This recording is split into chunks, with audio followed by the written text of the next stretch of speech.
खुलुमबाय गिबियावनो आंनि मुलुगनां बड'निउस चेनेल रादाब नायनो मोजां मोनग्रा बिथांमोननिसिम गोजोन फुंबिलिनि बयनिसिमबो गाहाम हामलायनाय जासिहरनाय जाबाय। आसा खालामो नोंथांमोनहा गासिबो मोजाङै दं।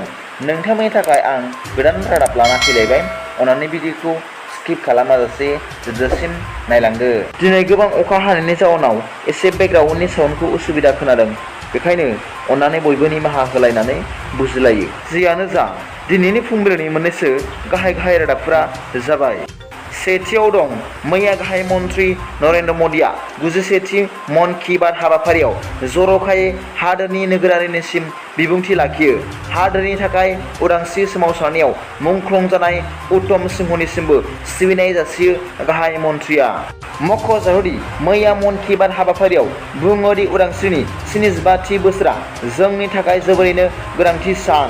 उदांस्रिनि अमृत महोत्सवनि आवथायाव 13 आगस्तनिफ्राय 15 आगस्तसिम नखर फिरफिला बिरहोनोबो खावलायदों गाहाय मन्थ्रि बिथाङा। बेनि अनगायैबो ससियेल मिडिया बाहायग्रा साफ्रोमबो नोगोरारिफोरखौ 2 आगस्तनिफ्राय 15 आगस्तसिम फिरफिलानि प्रफाइल सावगारि लाखिनो खावलायो गाहाय मन्थ्रिया। मानोना 2 आगस्तआ फिरफिलानि दाथाय बानायग्रा पिंगलि बैखैयानि जोनोम सान होनना बिथां मन्थ्रिया फोरमायो।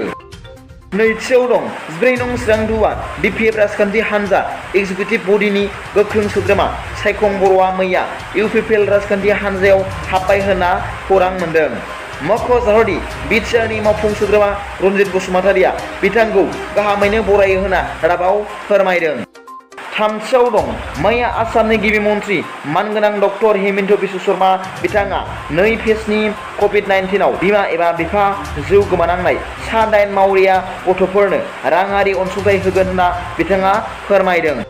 मख'जाथावदि बिथां गिबि मन्थ्रिया फोरमायनाय बादिब्ला बे मावरिया गथ'फोरनि एकाउन्टआव मोनफ्रोम दानाव 3500 रां हाबनाय बादि बिथा खालामनानै बिसोरनि थाखाय सासेयाव फिक्स डिप'जिट हिसाबै 7,67,000 रां दोननाय जाबाय आरो बे रांखौ 23 बोसोर बैसो जाजासिम मोनबाय थागोन होनना गिबि मन्थ्रि बिथाङा ससियेल मिडियानि गेजेरजों फोरमायदों।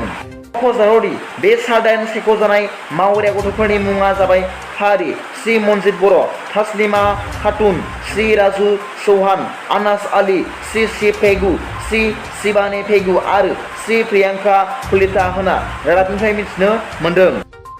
ब्रैथियाव दं, गोजोनथाव खौरां, मैया बिरमिंगामाव जानाय कमनवेल्थ गेम्स 2022 बादायलायनायाव भारतनि सासे आइजो सायखं मीराबाई चानुआ 49 केजि केटेगरियाव देरहानानै सनानि मेडेल मोननो हादों होनना रादाबाव फोरमायदों।